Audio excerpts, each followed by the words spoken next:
Hi guys, आज हम पढ़ने वाले हैं steps of respiration. Steps of respiration क्या होता है? ब्रीदिंग होता है first step, then pulmonary ventilation इसे बोलते हैं। Exchange of gases at lungs, lungs पे एक्सचेंज होता है उसे बोलते हैं एक्सटर्नल रेस्पिरेशन। फिर गैस का ट्रांसपोर्ट होता है, देन एक्सचेंज कहाँ होता है? टिश्यू पे, उसे बोलते हैं इंटरनल रेस्पिरेशन। फिर यूटिलाइजेशन ऑफ O2, ऑक्सीजन का यूटिलाइजेशन होता है सेल्स पे, एटीपी प्रोड्यूस होता है, कार्बन डाइऑक्साइड प्रोड्यूस होता है, उसे बोलते हैं सेल्यूलर रेस्पिरेशन, क्योंकि वो सेल पर रेस्पिरेशन होता है। अब पढ़ेंगे mechanism of breathing. Mechanism of breathing दो प्रकार का होता है, इंस्पायरेशन होता है और एक्सपायरेशन होता है। इसे इनहेलेशन बोलते हैं, उसे एक्सहेलेशन बोलते हैं। इंस्पायरेशन होता है एटमॉस्फेरिक एयर ड्रॉन इन, हमारे एटमॉस्फेरिक में जो एयर होता है वो हमारे अंदर जाता है, उसे बोलते हैं inspiration. Intra pulmonary pressure should be less, हमारे जो इंट्रा पल्मोनरी प्रेशर क्यों? लंग्स का जो प्रेशर होता है वो लेस होना चाहिए, किससे? एटमॉस्फेयर से। अगर प्रेशर लो होगा तो ही एटमॉस्फेयर का जो हमारा है एयर वो अंदर आएगा। Intra pulmonary pressure should be higher than atmosphere, हमारा इंट्रा पल्मोनरी का जो प्रेशर हाई होगा तो हमारे अंदर से जो होता है गैस वो निकलेगा, एल्वियोलर एयर गेट आउट, हाँ बाहर निकलता है।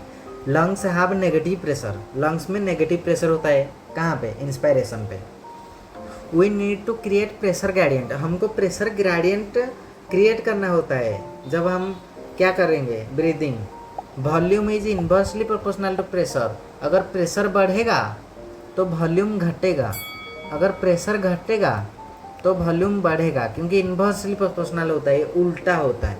इंस्पायरेशन हम पहले पढ़ेंगे इंस्पायरेशन फिर expiration. Inspiration starts with contraction of a diaphragm, diaphragm में ये होता है, डोम से का मतलब होता है। Comes down to become flat, ये नीचे आता है, ऐसे नीचे आता है और फ्लैट हो जाता है। It increases volume in anterior posterior axis, anterior ऊपर और पोस्टीरियर नीचे, ऐसे बढ़ाता है इसका वॉल्यूम। वॉल्यूम बढ़ेगा तो प्रेशर घट जाएगा।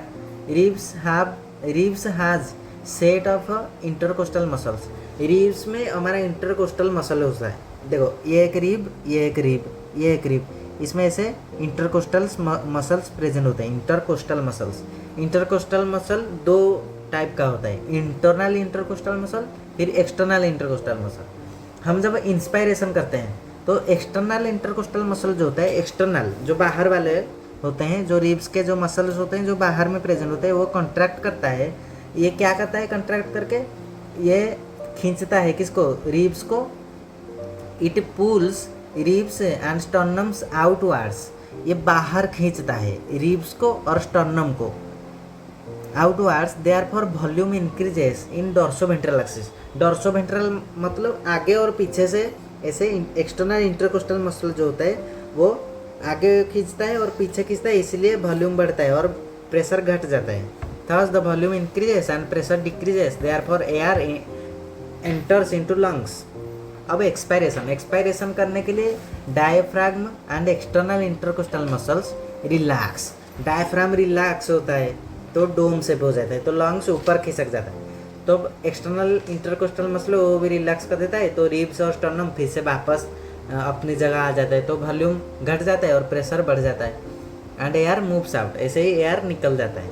ये सब होता है, हम ऐसे ही नॉर्मल सांस लेते हैं तो इसमें इतना सारा हो जाता है।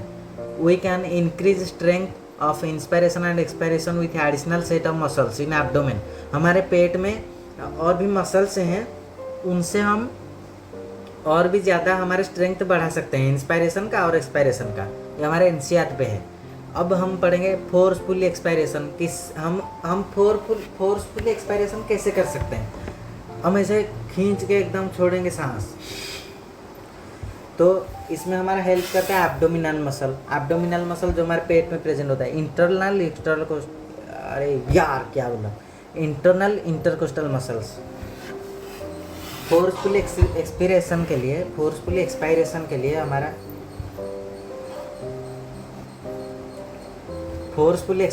लिए हमारा एब्डोमिनल मसल हेल्प करता है और इंटरनल इंटरकोस्टल मसल हेल्प करता है। इंटरनल वो खींचता है भीतर। फोर्सफुली इंस्पायरेशन के लिए फ्रेनिक मसल से हेल्प करते हैं। फ्रेनिक फ्री को फ्रेंड कर दो, फ्रेंड फ्रेंड, बोलेगा फ्रेंड बनोगे, क्यों फ्रेंड बनो, क्योंकि मैं तुम्हें फोर्सफुली इंस्पायरेशन करा दूंगा, फोर्सफुली इंस्पायरेशन करा दूंगा। कौन? Friend, phrenic muscles. Breathing rate 12 से 16 पर मिनट, ठीक है। 1 मिनट में हम 12 से 16 टाइम्स ब्रीद करते हैं। Types of breathing, negative pressure breathing અને positive pressure breathing. Negative pressure we decrease lung pressure, lungs pressure हम डिक्रीज करते हैं तो सांस अंदर आ जाती है, मतलब एयर जो होता है अंदर आ जाता है। अब पॉजिटिव प्रेशर ब्रीदिंग में वी इंक्रीज आउटसाइड प्रेशर, हमारा जो बाहर का प्रेशर होता है उसको हम इंक्रीज करते हैं without changing lungs pressure. Lungs का जो प्रेशर होता है उससे चेंज नहीं करते। कैसे? फ्रॉग ऐसे माउथ पे लगा और उसे गटक जाएगा एकदम उस एयर को, तो उसे बोलते हैं पॉजिटिव प्रेशर ब्रीदिंग। फिर माउथ रेस्पिरेशन, कोई बेहोश हो गया है तो माउथ टू माउथ रेस्पिरेशन।